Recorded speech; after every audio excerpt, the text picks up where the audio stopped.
Do I just jump right into it right now? Should Usually you go, hey, Jackson. Hey, Jackson. Hey, Ife. How was your day? It's all right. Kind of normal. Was my day normal? No. Yeah, it was normal, but it was good normal. That's not really what I meant. Like, hey, Jackson, we've got a guest today. That's what you Oh, okay. usually All right, let's do do. that. Let's do that. Hey, Jackson. Yo. Guess what? We have a guest today. Who? Where? Wait. Where'd she go? Oh, right over there. Yeah. You can see me. Yes. Hi, Even though you're guys. kind of dressed in camouflage. Exactly. Yeah, it's hard to see. Trying to be inconspicuous. But yeah, so we have a guest today. Do you know the guest's name? Do you? Yeah, I do. What's the guest's name? Freddy Sans. Was that right? That's the You brand got it. newest How font could I that just forget came after out. the story? That's why the story's so important. I mean, By the way, where'd you get your name from? oh God. Can we Well, break out of this nonsense now? All right, cool. Man, welcome to the New Space Podcast. I'm Ife. That's Jackson. And today we have a Allegedly. really, really special, awesome guest. And she goes by Freddy Sans. Welcome, hi Freddy. guys. Thank you for having me. Yes. Thank you for being here, Freddie. Thank you. for Yes, being thank here. you. Yeah. Thank you. Yeah. You are quite welcome. Thank you for saying that. I'm welcome. I think we should do the whole episode in like some like dramatic what would that be called? Sedity type of. Yes. We would need tea So very with our harsh. pinkies Something to up. make people uncomfortable.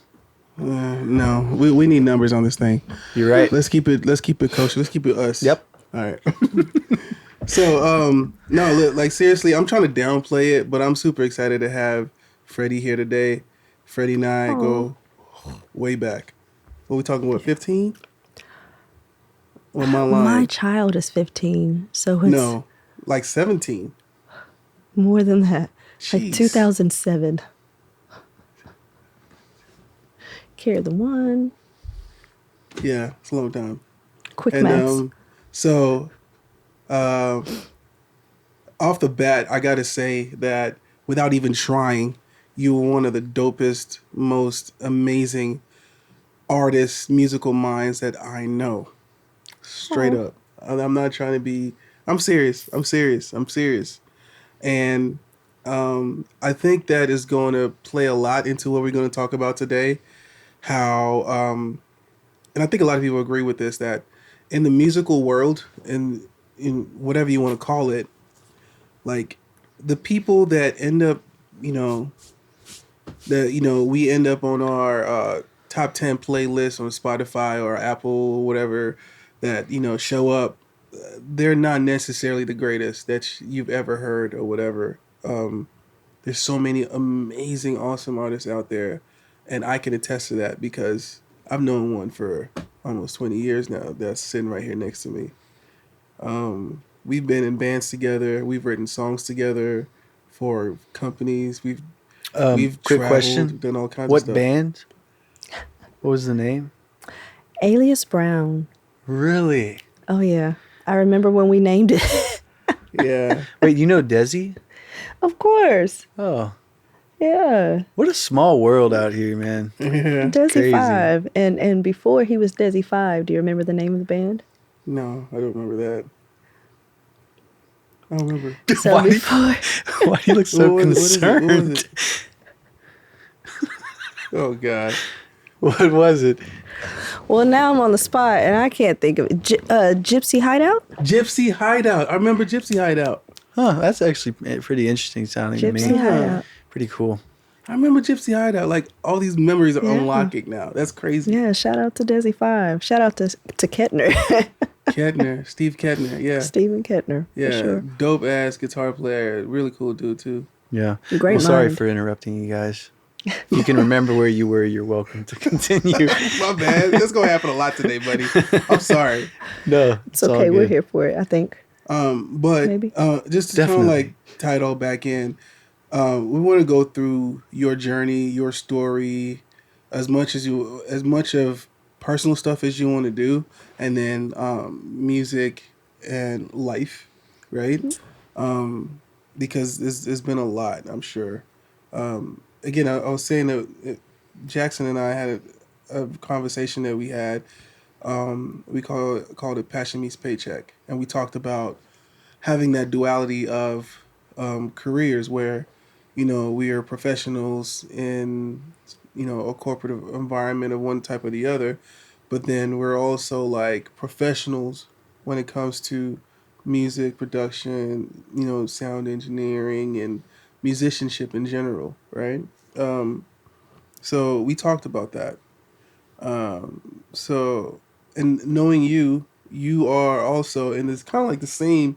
You're in the same similar life space as us, where, and correct me if I'm wrong, where I'm wrong. I mean, you lead a team of people in a corporate world, and like you're doing your thing there, but then you shut the lid on that laptop on Friday, and within 3 hours you have a microphone in your hand, like performing on stage, 1.5. right? Oh, twice a week. No, an One hour and a in an half. hour and a half. Oh Okay, yeah, wow. in an hour and a half you're on stage performing live, right? And then and at the drop of a dime, you can be like, sit down and like you write a song that be like, what the heck was that, Or you sit there and you'll rearrange somebody's entire song, or recreate somebody's entire song. Like she can sit here and take like a Brandy record from what's the Oh, Full Moon is one of full my from the favorite. Full Moon album, and she can sing all 12 parts, like just recreate it like it's nothing. It's kind of crazy. Like so, but then again, you're back at work on Monday. You know what I'm saying? So I think I think it's important for people to hear your story. They're going to get to hear you sing. Let's jump right in. Okay. All right. So Whew. tell us about yourself. Like, where did music start? Um, yeah, where did music start for you? In the womb. I'm really grateful. My mother is such an amazing musician. Her voice brings me to tears to this day. Of course, I was a church kid growing up, Bible Belt. So during that time, when I was growing up, I woke up to the sound of a B3 organ and my mom singing and praying, but it was surreal because like it's such a resonant sound, and Mm-hmm. the different styles of music. I was raised in the Kojic church, where you can't join in, you have to be born in. And Mm. it's a hugely musical tradition. Some of the most amazing singers that I have heard in my life. I mean, you would look at them and you would not know the pipes that they have.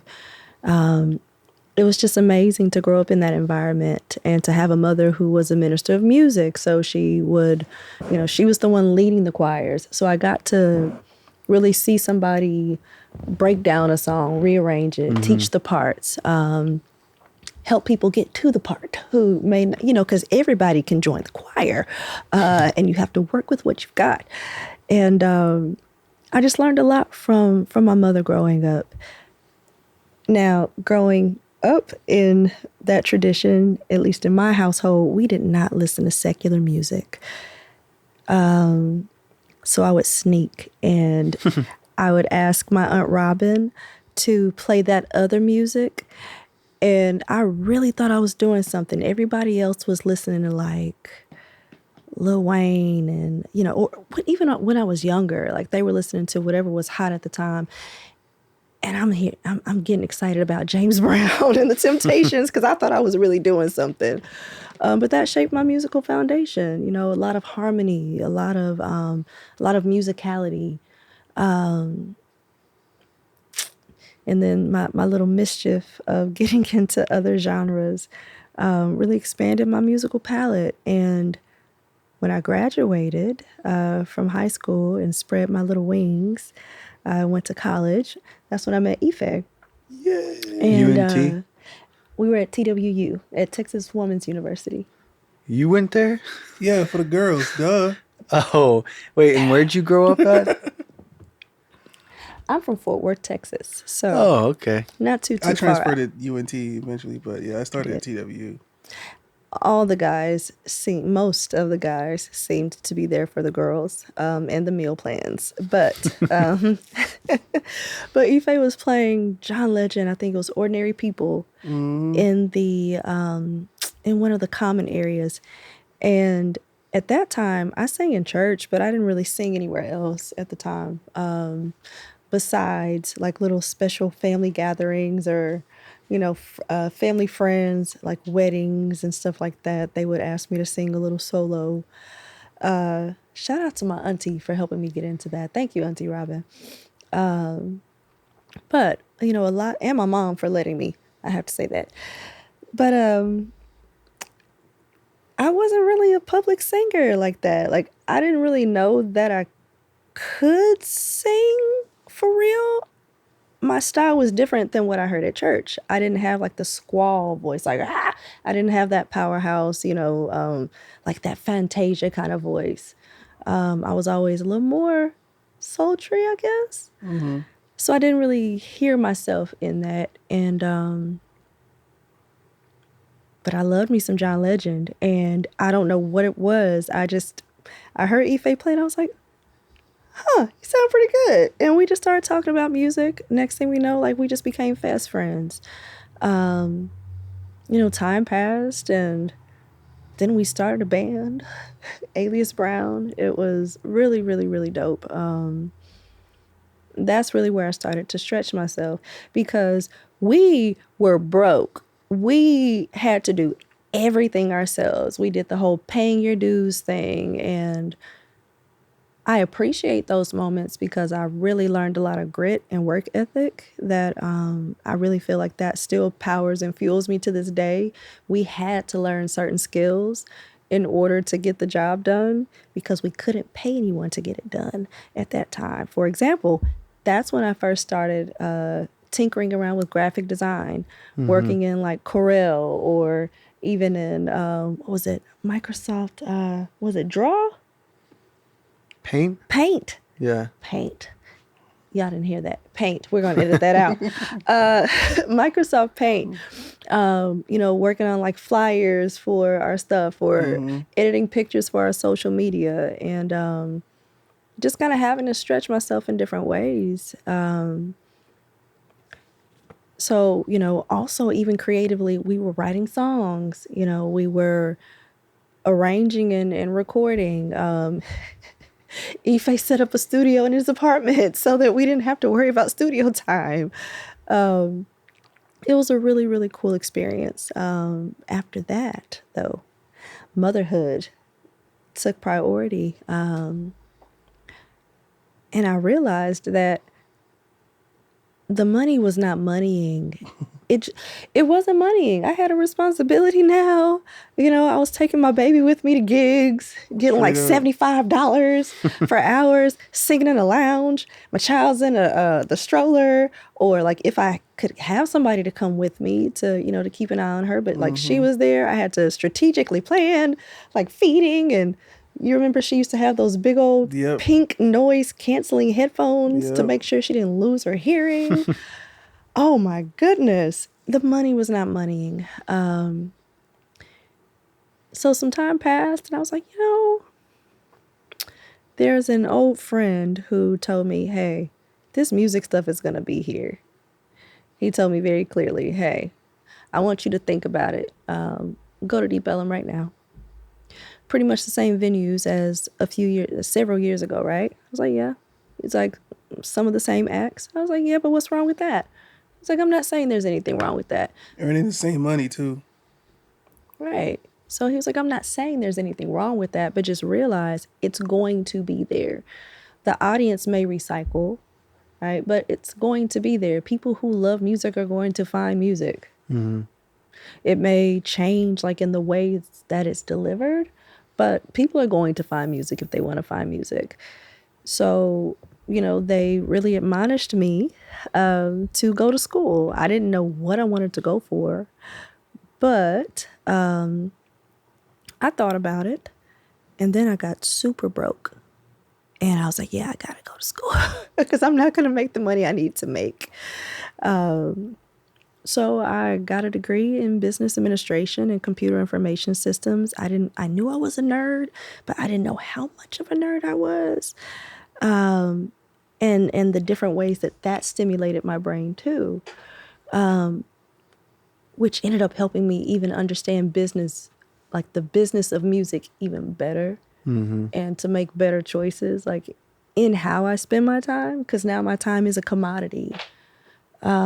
So it's like I can do a better cost benefit analysis. Like, okay, I could spend an hour, right, getting like $150 in that hour, or I could spend 4 hours singing straight through dang near and get like $150 still.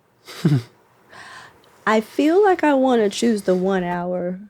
Yeah.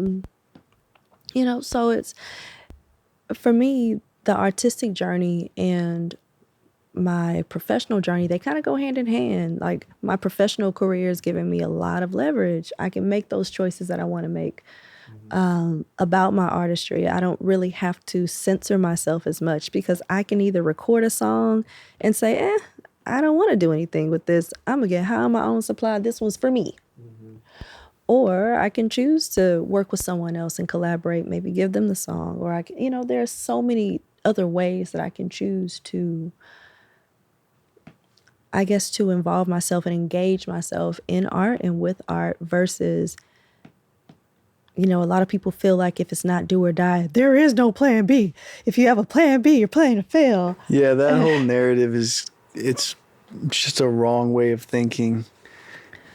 Last time I checked, multiple streams of income is a good thing. Yeah, it's a great plan A. Especially if it gets to involve something that I love and I enjoy. Why wouldn't I? Yeah. Music doesn't feel like a chore. It doesn't feel like a burden. It doesn't feel like I have to be anything or anyone else other than who I would like to be. Which is the reason you started it in the first place. Exactly. And it's the reason you came out with the records that inspired you and made you think you could do something bigger with it.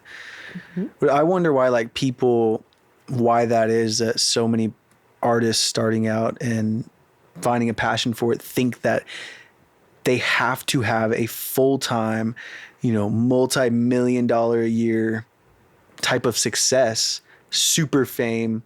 Like, that's what people think success with art means, is to sell it. But it should be success with art means you create it and you're happy with it and it makes you feel a certain type of way. So I wonder why so many people are they're corrupted with this mindset. I think that's a good word to use. I'm split on this one. So from a business perspective, you need profit, right? And you can't really generate profit without sales. Eyeballs. Right. And sales means, like, in order to get sales, you have to consider what a salesperson does, right? They have to have a brand first and foremost. Mm-hmm. Then they have to establish brand awareness. There are lots of ways to do that, though. And I think that's the lie that we're sold, is that the only way to create brand awareness is to fit this particular mold. And this is the formula. And the truth of the matter is there have been several formulas that have worked for many different kinds of people. But it's kind of like what we were talking about before. I think less people are starting to become afraid of it because we've seen The Wiz now. Like, that was the image that was sold. You got to grind and you got to pay your dues and you got to starve and hustle and you got to have the hunger. And then you realize there are other ways to do it depending on how you define success. Period. I think that we've kind of relied on other people's definition of success, when the truth of the matter is that's not even the reality that is even like lived in day to day, Right. with some of the people that we do come to admire, as we should. We have so many talented people that we can admire, but we have to realize that some of it is smoke and mirrors, because it's a good sales pitch. It's a great sales pitch. Yeah. So the hungrier you are, the more you're willing to do under the guise of paying your dues. So then you're susceptible to be taken advantage of, especially if you don't know the business, especially if you don't understand things like splits and royalties and distribution, et cetera. All of those things that go into it. It can look one way because that's how it's sold. It's meant to look that way. Otherwise, why would anybody do this? Right. Like, really think about what it is that we do as like working musicians. Why would anybody? We are out at the oddest of hours. We encounter some of the strangest situations depending on the gig.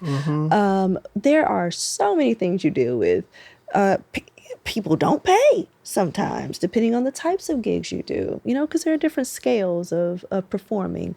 But just for the love, there's nothing wrong with doing it that way. But I think that a lot of people, let me not generalize, I think it can be easy to fall into the smoke and mirrors because it seems like, oh, the Wiz, look, the Emerald City, let me, go down the yellow brick road. And then you realize, wait a minute, you're not even living like that. And if you are, it's because you created an MLM of artists, basically. So I think it's... And then taking advantage of that part, like sometimes the best gigs were the ones that you got gypped on.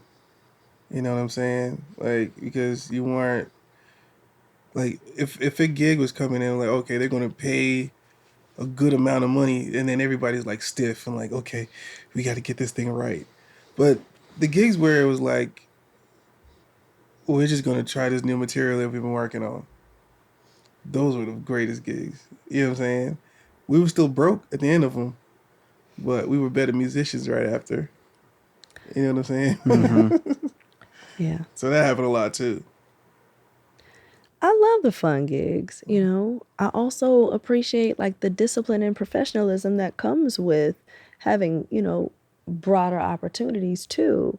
But I think that's the decision you have to make when you set out to do music. Like, what is it that you really want to do and why?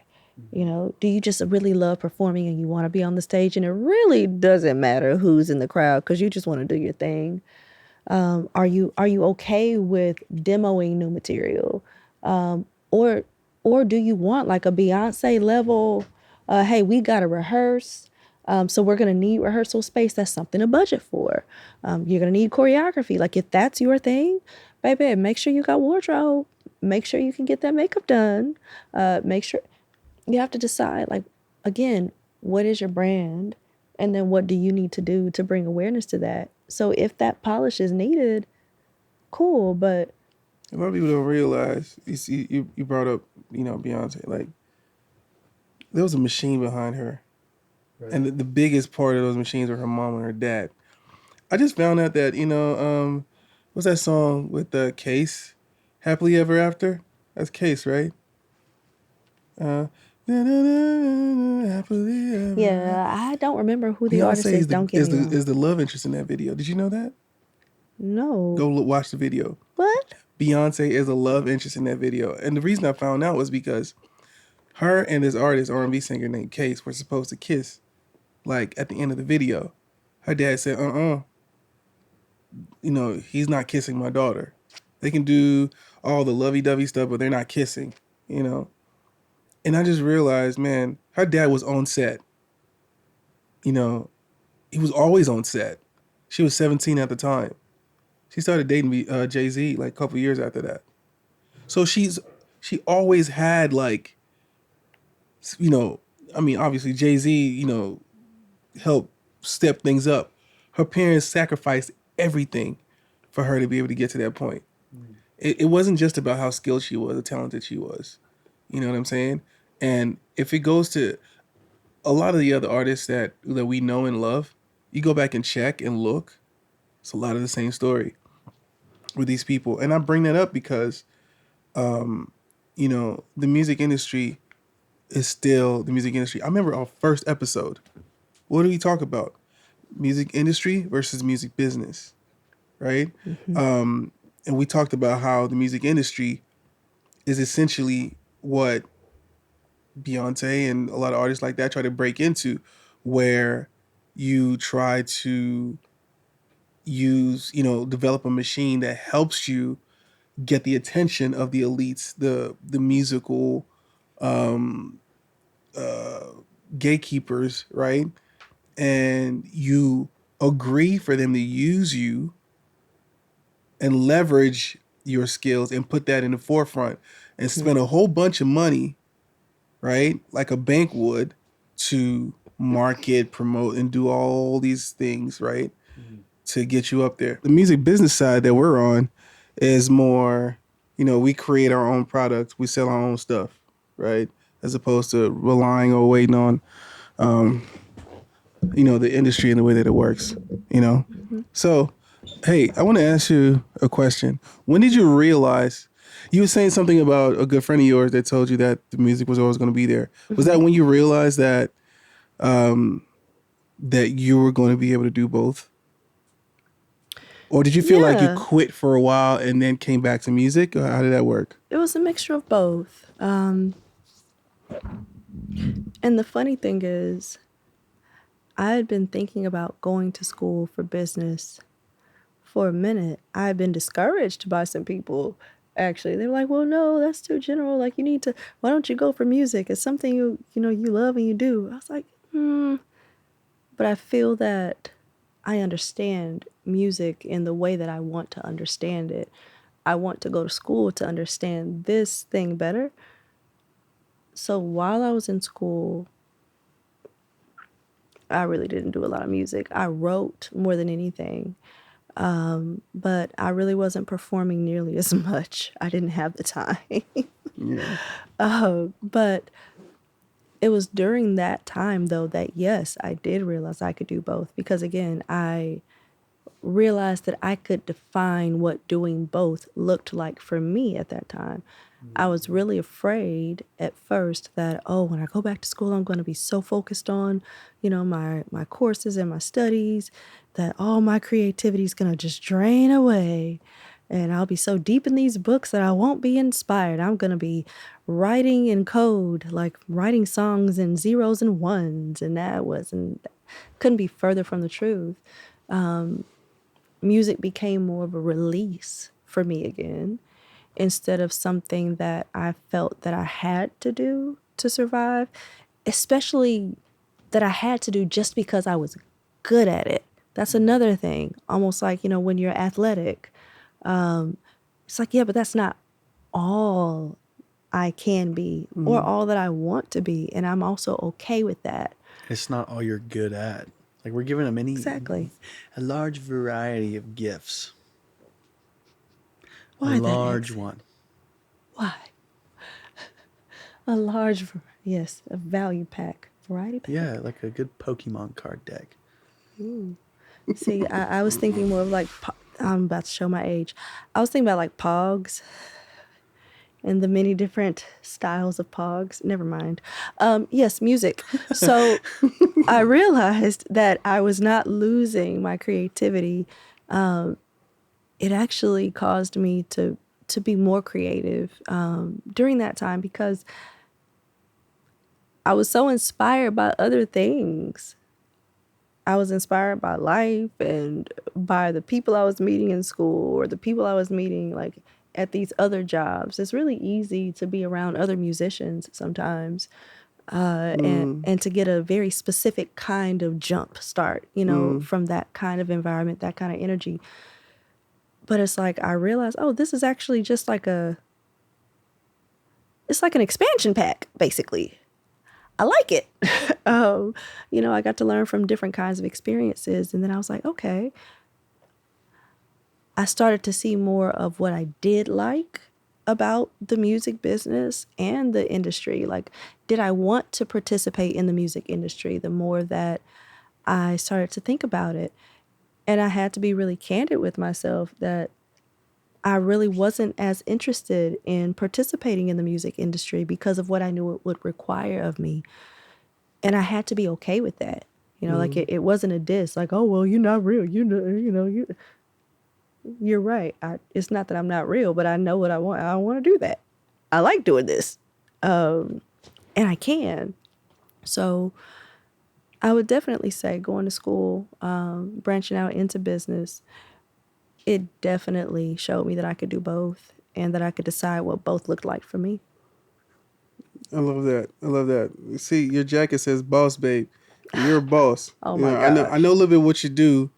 You know, in that corporate space, and you are a boss. You got several direct reports over there.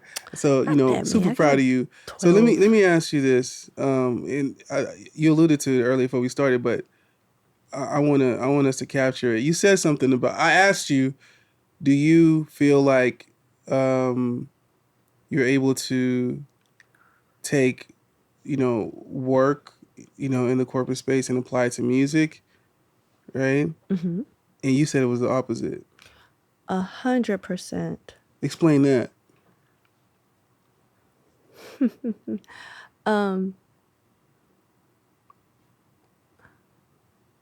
First of all, I became really intentional about the work that I wanted to do, right? Like I was afforded that opportunity to decide for myself. I did not finish school the first time I went. I thought I was going to be a Supreme Court justice. I started taking some poli sci classes. I was like, I could not do this every day. I do not. I love politics. I love learning about the law, but being entrenched in it every day, I was like, no. So I intentionally took some time to understand what I was good at, what I liked. And like we were talking about earlier, going through that hustle mode, you pick up a lot of skills, and then you see which ones stick and which ones you actually want to take further. And so again, like doing more graphic design, learning how to make our MySpace page look a certain way, like learning those very rudimentary coding things that we learned on MySpace. It just really tickled my brain in a way. Yeah, he just ate the crap out of us. But go ahead. Go What do ahead. you mean? I aged us. MySpace. They got MySpace again. It's fine. Well, we spent most of our time on Facebook, though. You We spend did. most of your time. We spent Oh, most of our I was about to time. say, Ife, you just aged yourself No, because no, if you're spending all your time on Facebook, we're no, we behind. spent most of our Alias Brown, like our That's true. band time, social That's media true. time. But go So, ahead. Sorry. okay, so with that, even like learning about networking, Mm-hmm. because you have to network if you're going to be a successful artist. Learning the power of crafting a good story, like learning how to write and to perform in a way that draws people in, learning the power of your voice, how certain tones and pitches can captivate or turn people away. There's so much that became transferable skills. And Sorry, can I stop you for a second? sure, I need an example of that for Jackson. of Um, what? you either use. I'll give you two options Uh huh. of the creativity side of it and writing, right? Two songs that always come to my mind when I think about it: Camilla Nimbus and Real Estate. Yes. All right, which one are you gonna use right now? I want him to hear something. Camilla Nimbus. Like you gotta explain that. I was going to say happy endings. Happy endings. Go ahead. Go ahead. Go ahead. It was such a pun, and I loved it because I can be a little cheeky, but in very covert ways, right? And I really enjoyed that, like taking the meaning of something that could be construed in a lot of different ways and making it really innocent, as opposed to the inverse, you know. And happy endings, I wanted it to feel like a movie. you know. Sing it, sing it, sing it. Mr. Charisma. I'm not gonna sing it for real, Lord, with the mic right here. No, that's why the mic Okay. is. Just sing it. Because I'm gonna have to change the key. Okay, go ahead. Me.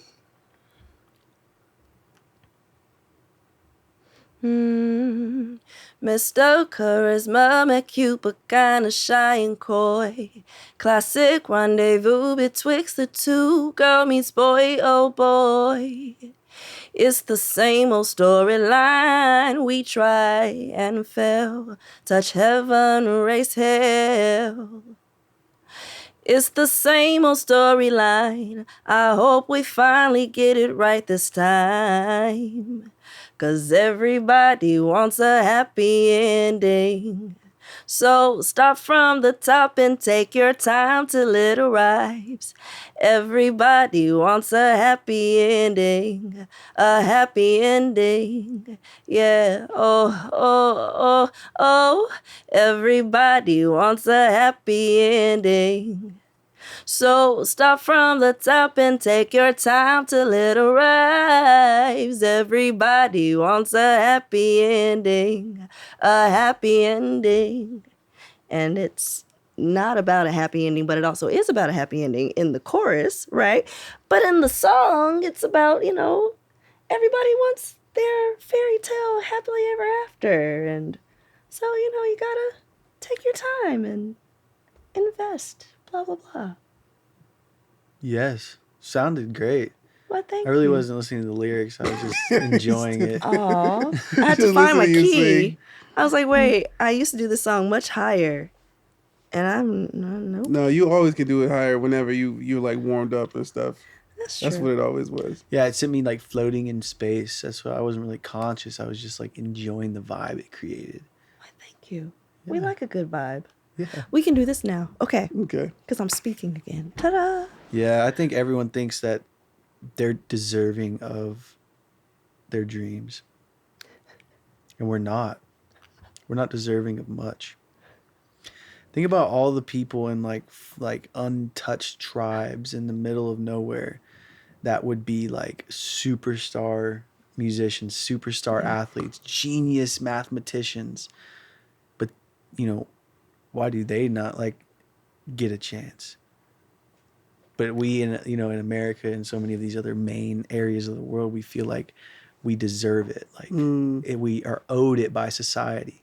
When in reality we're not. Like how many people like died in horrible wars and like the Holocaust that would have been just like people that changed the world. Not really sure where that came from. It was just No. on my But mind. it's I get that. Yeah. I think it kind of ties into what we were talking about, though, in regards to the dreams that were sold. Oh, yeah.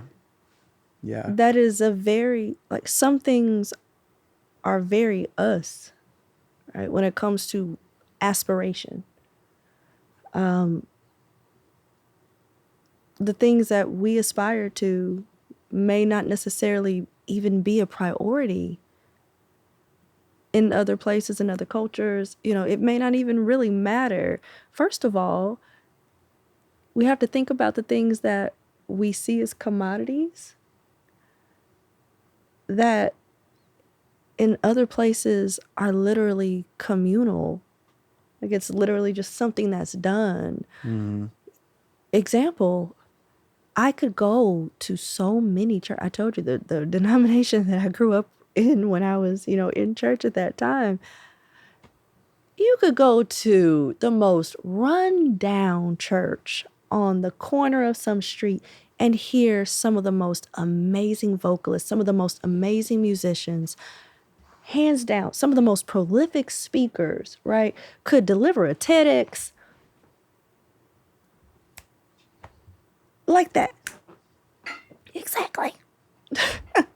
But it's like, but there's no price tag on that when they do it. It's something that they love to do. For some, it's something that they do in service to others. And I think that's the trait that this younger generation growing up on social media needs more of. Is that it's humility. It's reaching the people around you first, and like reaching out to those directly near you. I think everyone with social media is so, it's really turning into a narcissistic world that we deserve to be in the spotlight of the world when we haven't even touched the people around us. 100%. Give me a reaction, please. Why don't we have like a thing of buttons we can click and make sounds? Well, right here, right? Jeff, add it to the budget, Oh okay? yeah. All right. But we'd have to like, Just gotta you just program it. But they've got ones that it's already good to. It's just like this thing. You want the buzzer? Wah, wah, wah. Yeah. Woo! And then at The least applause. the Get out of here! the air horn. Yeah, we need a bunch of negative ones Yeah. and like 2 positive. I got 2 more questions for you. Okay. I feel that you would be Would the one you pushing trade- that one. Yeah. I got a question for you. Would you trade your corporate life for a tour bus?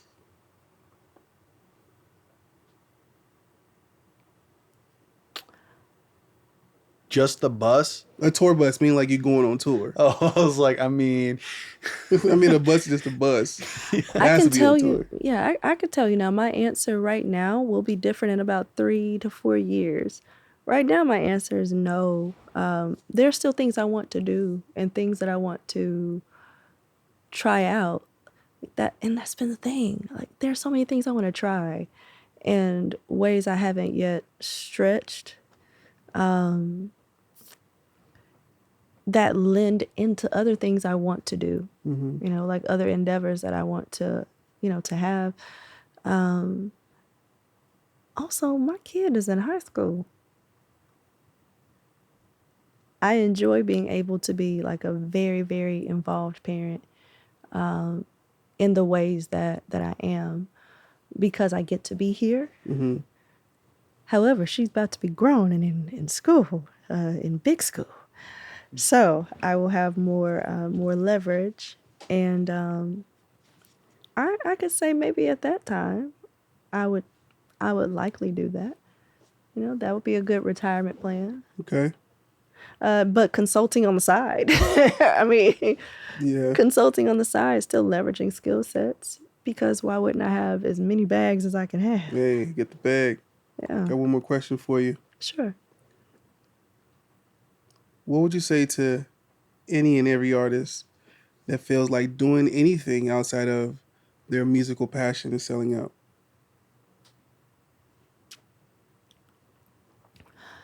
I would say ask yourself who defines selling out for you first, and then take a moment to redefine it. I think sometimes that's an inner voice that doesn't belong to us.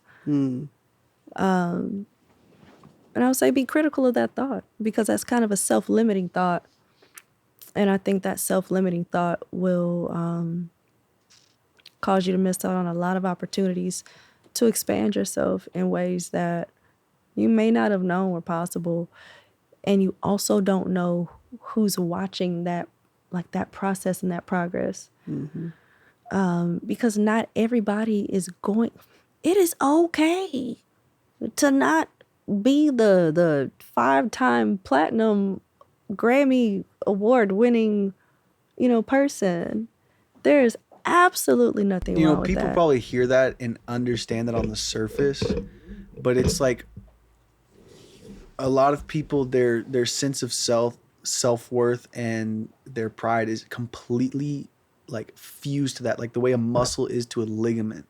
And so it's easy to like acknowledge it on the surface. And now that I used to be that person thinking that the only way I could be any bit happy or any bit successful was to be a humongous pop star.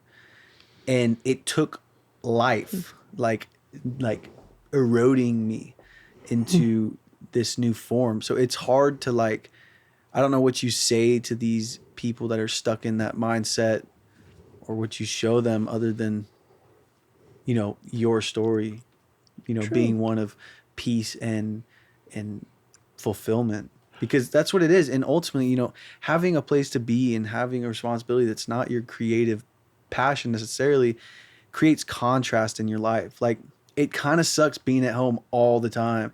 It kind of sucks being in the studio all the time. It's like, working a full-time gig and I'm not seeing the studio till Saturday and Sunday. It's like when I walk in there, I'm like flooded with inspiration and ideas. But when I'm sitting in there all day, every day, I'm just like, all right, come on, let's go now, get out of there. And it's just miserable. And my passion turns into something that I don't enjoy. I just want it to make money. Can I tag it on that? No. So you said something about like your passion. Yeah, I understand the way you talk now, but you know, your passion, kind of like goes away. But then, even if you think about, some people might listen to you right now and be like, "Well, you got to be disciplined." You know what I'm saying? Like the greatest songwriters, they'll go in and they'll go in the studio at 9. Like Eminem, the story of, you heard of Eminem? Eminem goes in the studio at 9 and leaves at 5 Yeah. every day. He's not in there after 5 p.m. But then at the end of the day, what is that? It's a freaking job. Right. You know what I'm saying? It's a job. No, and some people, like, don't get me wrong, that's my experience. I think that's the more rare type of person for sure. I mean, honestly, not really, in the sense that if you decide to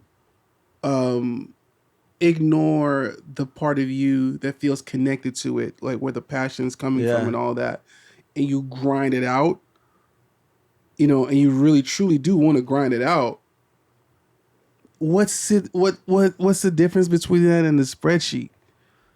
You know what I'm saying? Like, it's different. But Yeah.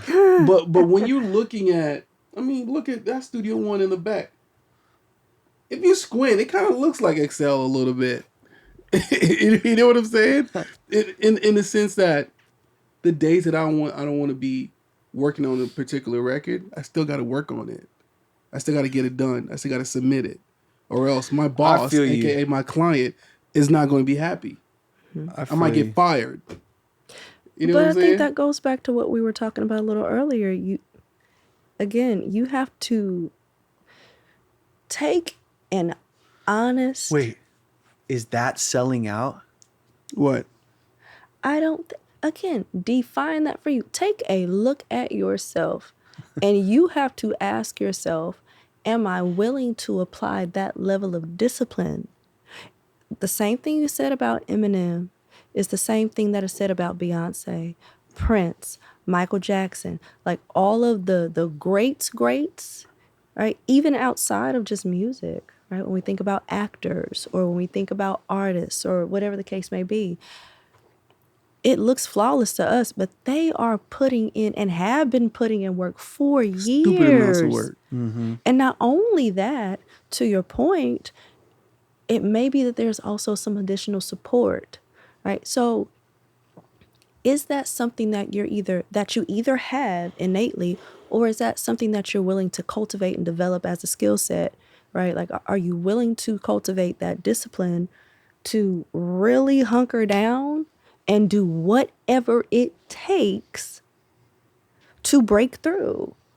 That's for me, at least, that's what it broke down to. And I had to take a really hard, honest look at myself and say, no, not in that kind of way. John Cena, right? I saw a clip of somebody ask him if he's going to ever have kids. John Cena's like his mid-40s, maybe close to 50 now. And you know what his answer was? It was like, it would be selfish and unfair and irresponsible for him to have a kid, because he looked at his probably his calendar on his watch and was like, I've been working for 42 days straight. I got about 25 more. Probably, one movie, one set to the other or whatever. And he says, I'd be neglecting that child. I wouldn't be able to, take care of them, be there for them as a parent. Yeah. So it'd be irresponsible for me to do that. So no, I don't want to have any kids right now. Right? So, but then, is that success? Like, like where does all that play? Like, I cannot imagine my life without my 2 kids. You kidding? Right. You know what I'm saying? And if someone like John Cena decided to go be a caring, loving dad, we're not going to see him on TV as much as we do, if at all, if he already had them kids a long time ago. What do you think he's still like what do you think those people that are that successful are still fighting to accomplish in that space, like staying so busy? Well, That's a good question. let's think. I mean, Because I mean, like, kids are a gift from God. but What do you think? I don't What do you know think, that Freddie? it's fighting for anything. I think again, if that's what being their best in that field requires, then they're saying they're willing to go that distance to be their best in that arena, right? Like, and they have to dictate what that looks like for them. For some people, it looks like sacrificing family. For some people, or like having family. Very candid moment here. That's one of the big reasons why I was like, yep, I want to do music this way. Because number one, I've seen before people who have neglected family and friends and goals for music, and then at end of life had so many regrets, even though they had success, right? But all the moments missed, all the opportunities that they would have had, had they been available, those are gone. You don't get that back. Again, not that you can't accommodate. The truth of the matter is, if you got money, I mean, you can buy time, because you can buy a whole bunch of sets of 24 hours. Okay, you can buy as many employees as you can have. That's how many 24 hours you have, right? But at the same time, how you're applying that time. Again, I had to learn how to see my time as a commodity. What do I want to do with my time? And I decided I really wanted to invest my time in my family. I wanted to invest my time in myself, like just having fun without having to worry about the public eye or being so correct on social media or even posting all the time. Y'all know I barely post anything. But I didn't want to have to do that. And the truth of the matter is, a lot of the time, unless you have a machine, right? Either you've built one organically grassroots, or you can afford to pay to assemble a machine to help drive your brand awareness. It's going to take marketing. And a lot of things have to become marketing. Sometimes that includes your children becoming part of your marketing. We've seen that. Sometimes that includes your family members and your personal stuff becoming part of your marketing. Get ready with me. I don't want y'all in my house when I'm getting ready. Get out. I don't. This is my time. It is my sacred time. I want to have incense and do whatever I feel like doing. I don't want to have to monetize every aspect of my life for success that way. You know what I'm saying? So all that being said, seeing that as an example, and then realizing, again, when my daughter was young is when I decided to go back to school, realizing the impact of, she had 2 musicians for parents. You know what I'm saying? And I was like, wait a minute.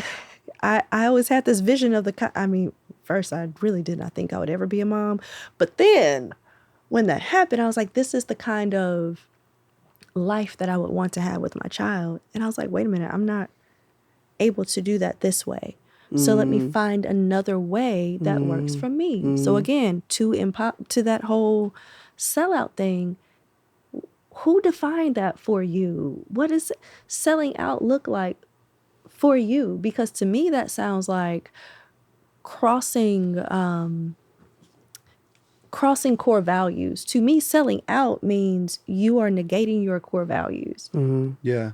I would be negating my core values if I did X, Y, and Z and, wasn't able to responsibly and responsively show up in my everyday life in a way that felt good to me.